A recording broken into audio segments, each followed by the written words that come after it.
बिहार विधानसभा चुनाव खत्म होते ही मुखिया चुनाव की सुगबुगाहट शुरू है। मुखिया उम्मीदवार मैदान में है।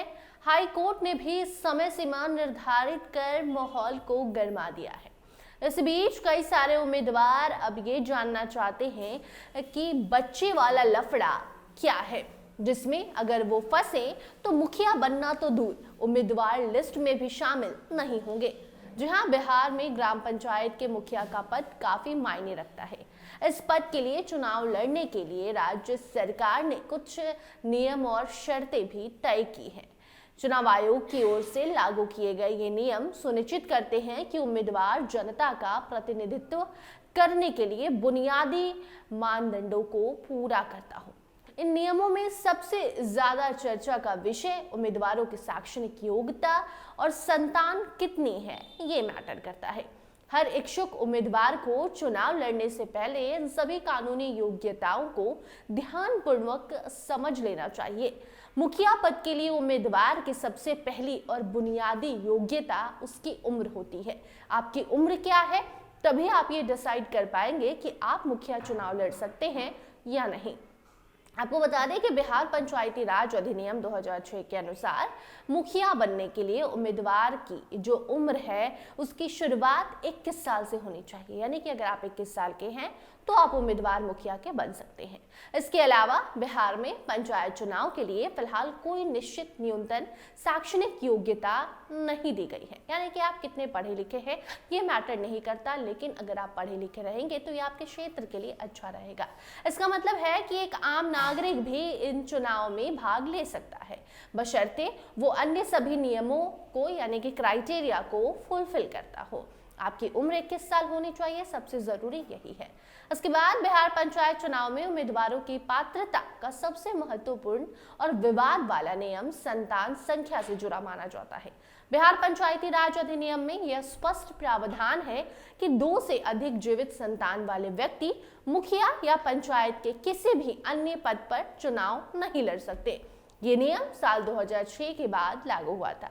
ये नियम उन लोगों पर लागू होता है जिनकी तीसरी संतान का जन्म अधिनियम लागू होने की तारीख के बाद हुआ है, यानी कि 2006 के बाद हुआ है।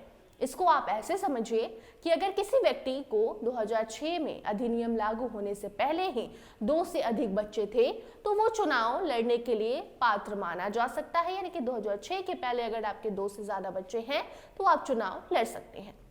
लेकिन अधिनियम यानी कि 2006 में जो अधिनियम लागू हुआ है उसके बाद अगर आपका कोई तीसरा संतान होता है, आपका कोई दूसरा 2 बच्चे के बाद तीसरा बच्चा होता है, तो वो व्यक्ति अब मुखिया चुनाव नहीं लड़ सकता है। उम्र और संतान के नियम के अलावा बिहार पंचायत चुनाव में मुखिया पद के लिए कुछ अन्य सामान्य अयोग्यता भी हैं जिन पर उम्मीदवारों को ध्यान देना चाहिए। इसमें सरकारी लाभ के पद पर होना, यानी कि आप कोई सरकारी अलग से नौकरी कर रहे हैं तो आप मुखिया नहीं बन सकते।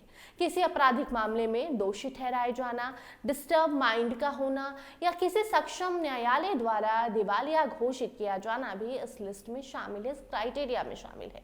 इसके अलावा अगर कोई उम्मीदवार पंचायती राज संस्थाओं का बकायेदार है, यानी कि उसने कोई कर्ज या शुल्क जमा नहीं किया है, तो भी वो चुनाव लड़ने के लिए योग्य नहीं माना जाएगा, यानी कि चुनाव लड़ने के वो अयोग्य है, वो चुनाव नहीं लड़ सकता।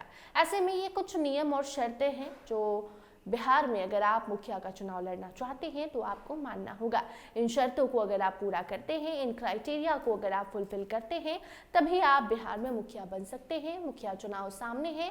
बिहार विधानसभा चुनाव के बाद अब मुखिया चुनाव की तैयारी है और इसी बीच पटना हाई कोर्ट ने भी तारीख को लेकर बड़ा ऐलान किया है, कह सकते हैं आदेश दिया है कि जल्द से जल्द मुखिया पंचायत चुनाव कराया जाए, जिसमें मुखिया, सरपंच और भी कई सारे पदों पर ये चुनाव होंगे। और ऐसे में अप्रैल से लेके जुलाई महीने तक में ये पंचायत चुनाव कराने का जो आदेश दिया है, उसके बाद ये जानना बेहद ज़रूरी था कि आप अगर मुखिया उम्मीदवार बनना चाहते हैं, मुखिया बनना चाहते हैं, तो इसके लिए कौन कौन से क्राइटेरिया फुलफिल करने हैं।